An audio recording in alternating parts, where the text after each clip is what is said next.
Hello, welcome to Loremaster's Lair. I'm your Loremaster, here for week 4 of our celebration of all things paranormal and strange, in celebration of the upcoming release of the Dark Archive. Which, by the way, this Wednesday. Either way, today we are dealing with something tangentially related to one of the chapters, Cultists. Or, to be more precise, the planet in the Galarian star system / the Pack Worlds, because we are getting some Starfinder information today because that's where we get the most information on the planets, which is mostly populated by cultists. The final planet from Galarian's sun, the undulating planet known as Aucturn. Aucturn is a strange planet, unconnected to any other in the system. Literally. There are various gates across the planets which allow travel from one to another, but Octon is the only one without any. This itself has led to a disconcerting feeling about the planet, and various rumors. That it is actually a world of monsters, that it is home to an ancient god still asleep, that it is connected to the Dark Tapestry, or the Dominion of Black, or that it actually exists in a different universe. One thing that has added fuel to the possibility of the latter is that, when observed through a telescope, the planet looks different. It could be an isolated clump of rock, a sphere of gases, and so on, even when observed at the same time, or using the same equipment. In fact, there was a mystery connected to the planet for the longest time, with some may not even realizing that the time has passed. Welcome to our first side tangent, the part of the show where numbers are the lore. Today, starting us off, we have the Octon Enigma. This began in ancient Assyrian, where 4 pharaohs of very different alignments came together and formed the Second Age. Around this time, technology and magical theory rapidly advanced. Many attributed this to the fact of Octon aligning with Galarian, an event which happens every 56 years. There is also legends of 11 magical gifts given to the pharaohs, many of them lost. Throw in mindquakes, veined stone pyramids, and a tomb which is said to be in a demi-plane between the 2 planets. There are many moving pieces to this puzzle. But one of the most important pieces are devices called the countdown clocks. Devices which are said to have been counting down from the time of the 4 pharaohs to sometime in 4718 AR, which, as many of you probably know, was when 1E became 2E. And as for the answer to so many questions, I'll leave that to you all to figure out yourselves. Or, actually look up. But it is when one gets close that they can see the planet in its twisted reality. The atmosphere is made of various poisons, causing those who arrive not only to face the possibility of death, but also to have their bodies slowly warped to fit the planet. And the wildlife of the planet is twisted, horrendous creatures, completely different from any other creature in the system. What is worse, many of these creatures used to be some of the ancestries we recognize from elsewhere. Even flesh warped cannot begin to describe how different these creatures have become. There are various oceans, but they are made of sludge and ichor and poisons. However, the most important thing about Octurn to remember is that its shape is ever-changing.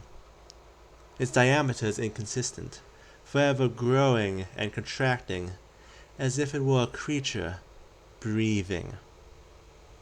Which brings up another rumor, that this planet is actually an egg to an outer god. So, who actually lives on Octurn? Well, when it comes to native creatures, as stated above, they are twisted monstrosities brought about by the planet's poisonous atmospheres. We can get those out of the way. As for civilization, Well, on a planet of anarchy you might not expect anything, but there are rumors of old towns and temples haunted by ghastly apparitions. Were these residents or were they things at all? Is one more mystery of Aucturn. So beasts out of the way, civilization out of the way. That leaves the tale of native inhabitants as the Aucturns. These are giant mosquito-like creatures who survive by, and are addicted to, plunging their noses into the ground and drinking the black liquids underneath. Lovely. Of course, Aucturn is more famous for its non-native residents, being a place which accepts people who do not want to be found. And being connected to both the Dominion Black and the Outer Gods, it is home to many forms of cultists. Which brings us to a second side tangent, which is the reason we are here today. Cults. Cult is a word which has had its definition change over the years. Originally it was non-widespread religious devotion, usually limited to a certain culture. However, with the boom of New Age practices in the 20th century, the word cult has become connected with unusual religious, spiritual, or philosophical beliefs. There are those who believe that the end is nigh, those who go forward and destroy themselves, those who push political agendas, on any side, political parties are garbage, period, those who strike against races that they do not like, or those that just have a lot of sex. Cults on tabletop, on the other hand, where we are today, deal with practices which are unacceptable in their society. Usually it is an evil religion hiding beneath an utterly outwardly good town to corrupt from within. However, in Pathfinder there are also good cults, those that are devoted to tearing down evil, an example being Mulani's faith in hostile areas. It can also refer to splinters of a faith unrecognized by the main church. For example, when I talked about Sandray and Starfinder all those months back, I spoke about the Forgiven, an offshoot of her faith. And some, like the Night Heralds, do not worship a deity at all, just plot destruction. There's a wide range of cults on both Galarian and beyond. Octon is just a place where they outnumber any semblance of normal civilians. Now it is time to go with the fun part. Somehow mapping out the planet-wide anarchy. At least I have a place to start. Space. Most of the map we are looking at is Starfinder post-gap, but that is most apparent with the Shadowed Hulks, a vast amount of spacecrafts who have found themselves floating around the planet, the reason for their shadowing fate being unknown. Being connected to Octon now, the space junk has been transformed, each ship transformed into an endless maze, transformed into writhing flesh, or transformed into something equally disturbing. Semi-connected is the Pilgrim's Panacea, a ship that crashed to surface long ago. In its ocean home, the survivors were subjected to Arkham-level horror by unknown entities who called the sea their home. They still are one of the greatest hospitals around, but with the little quirk of human sacrifice whenever a patient meets certain unknown criteria. Next, let's look at the area of the capital. The capital is the Citadel of Black. This castle is made of random jigsaw pieces of stone, flesh, iron, bone, and membranes. The location itself is non-toxic, allowing guests to the planet to stay there safely. Yet so few actually live within, only around 160,000, allowing residents to go days without seeing another. Maybe even worse, by the tower being larger on the inside. The ruler of the city is Carside the King, High Priest of Gnarly, and potentially his avatar. However, the residence varies from agnostic scholars to flesh farm workers to a police force / band of serial killers. The city itself sits upon the edge of the largest body of water on the planet, the undulating sea. And not far north of the city is the Master's Maze, a natural series of thousands of branching paths which, looking at it from above, can cause one to lose their sanity, and which is said to have thousands of secret rooms, as well as only one way out. Another major landmark way out, who knows where, is Gavid Mound. I guess the best approximation is east would be how we would understand it. Anyway, this giant, the only way to describe it is a pimple, constantly oozes the same black ichor found everywhere across the planet. Yes, it is disgusting, but this is Aucturn, so there are many who think the spot will one day erupt and a new god will be born. To welcome the birth, the nearby town of Omniac is ruled by the midwives, a mysterious band of various ages and gender, despite the name, who are the caretakers of the mound and lead cultists of this one fleshy protrusion. Not far away is the toothy menhirs, standing stones made out of bones and set in strange patterns, almost like teeth. It helps men made entirely of teeth live there. The structures rapidly regenerate if damaged, and those who observe them get the sense they are set up in the wrong locations. The correct pattern, however, is likely best unknown. On the completely opposite side of the planet, we have the chalk mounds, which go across Octurn's northern hemisphere. These mountains are made of stone as brittle as chalk, but with the special property of being able to absorb the poisons of the atmosphere, making the range generally inhabitable. For specific landmarks, well, the big one within the range is the chalk-mounted ziggurats. These underground pyramids are holy to Gnarly, but as Starfinder times they have become hidden enclaves of the Dominion of Black after they were kicked off the planet. One last place traveling south is the Dark Valley, a place mysteriously permanently in shadow, where the effects of Aucturn's atmosphere are at their worst. Further south, on the other side of the valley, we have the Gnashing Range, steep mountains which have various interesting landmarks within them. We have the Superlative Scarp, a cliff covered in yellow mist, which congeals into pus, which serves as a stronger form of the poisons and ichor found elsewhere, and is said to grant prophetic visions. The Gentle Forest is the only source of vegetation on Aucturn, and as you probably guessed, the trees survive by eating people.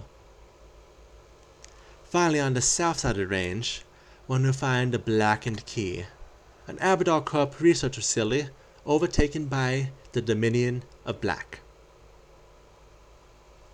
One more range, west of these two and east of the Gavid Mound, lies the Twisted Peaks, mountains that twist in weird shapes up towards the sky.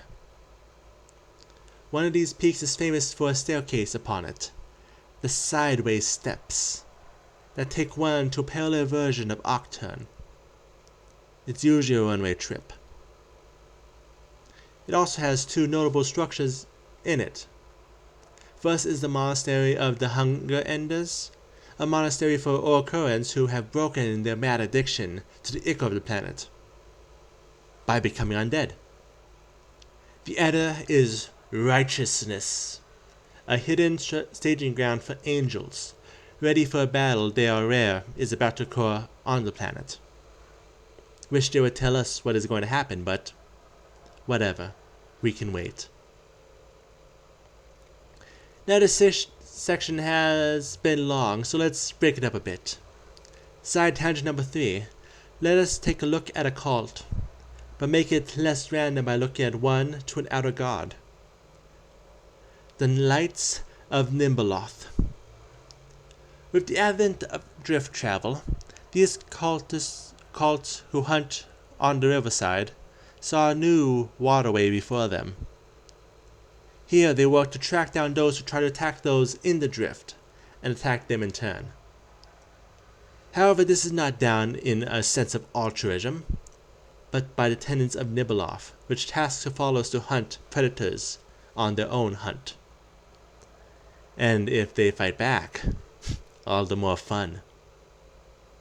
They are mostly made of sentient undead, but it's hard to tell which are which with their faces covered. They hardly return to the material plane except to resupply, preferring to be forever on their noble hunt. Now let's go with a few places that cannot nicely be grouped up. By the way, is this the last of the groups I made? Of course not, that would have made sense. And this is Aucturn. So going north to south, we start with the Chillblains, the northern pole which approaches near absolute zero, though the cold only seems to affect living beings. Just below that we have a location that has gone by two different names. In Pathfinder times, it is known as the Loving Place, and affect those who enter to be creatures obsessed with, well, mating. In Starfinder, it is the Fury Place, and people who enter slowly become berserk creatures only obsessed with killing. Those who study the place theorize it slowly shifts through the different deadly sins, and speculate what comes next after lust then wrath. We next have Meatwalker Prison, a location which houses the worst criminals in the Pact World system. The thing is, it just lets them walk freely around the facility. Sure, it gets rid of problems, but it makes people worry why Aucturn wants them. Then we have Grindhold, home of a splinter of Gnarly-Hotep's faith which specializes in distilling poison and drugs. Finally, back down to the shore of the undulating sea, is Saltlash, a small village untouched by technology. On Octon, so even in the future, Innsmouth still lives on. Now, for last, how about we look at the locations south of the undulating sea? First, at the southern pole, we have the Frost That Bleeds, another Dominion of Black hidden base, here used to test the circulation of various fluids through the planet. Farther north, and a bit to the east, we have the Endless Throat, a large staircase down into the depths of the planet, an endless trek that no one has ever succeeded, even after ascending farther than the diameter of the planet. And finally, just south of that, right where the ice of the South Pole begins, we have the Pyramid of the Black Pharaoh, the center of worship for Gnarly-Hotep, within the entire of the Pact Worlds. Here, groups gather to whisper conspiracies to each other, and become lost in the endless caverns. Which brings us to our final side tangent of the day. One of the outer gods themselves, with enough authority where he becomes one of the main 12 deities at the times of Starfinder. But since he has yet to have a full write-up, only Pathfinder information on old Gnarly-Hotep today. And of course, real life. Gnarly-Hotep, or Gnarly as some people refer to him, is an outer god from Lovecraftian stories. But he stands as an exception among them. While outer gods in other works are more forces of nature who accidentally harm humans in their monstrous existence, he directly messes with humans. Which is one of the main reasons I prefer the Pathfinder breakdown of outer gods being gods and great old ones being demigods. Either way, gnarly works in many ways, spreading magic, sowing conspiracy, and pushing forth dangerous knowledge humans were not meant to know. Fun fact, letters Lovecraft wrote hint he based gnarly off his fear of Nikola Tesla, and how he was easily able to attract people with his new technologies.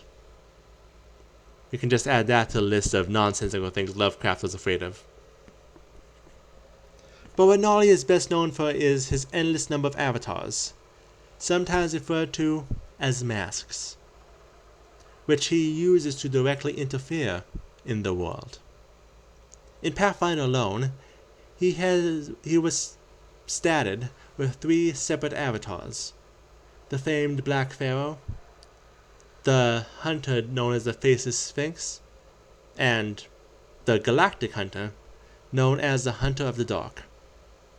Starfinder, the most popular form he is worshipped in, is the Empty Traveler, a spacesuit filled with nothing but tentacles.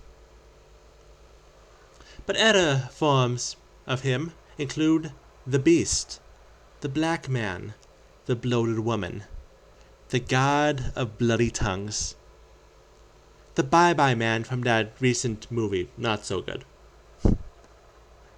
the Faceless God, the Thing in the Yellow Mask, the Queen in Red, Vitus Vaunus, the TikTok Man. He is also said to be connected to Seth from Conan the Barbarian, Johnny Carcosa from Alan Moore's Necronomicon, and Randall Flagg from the Dark Tower series.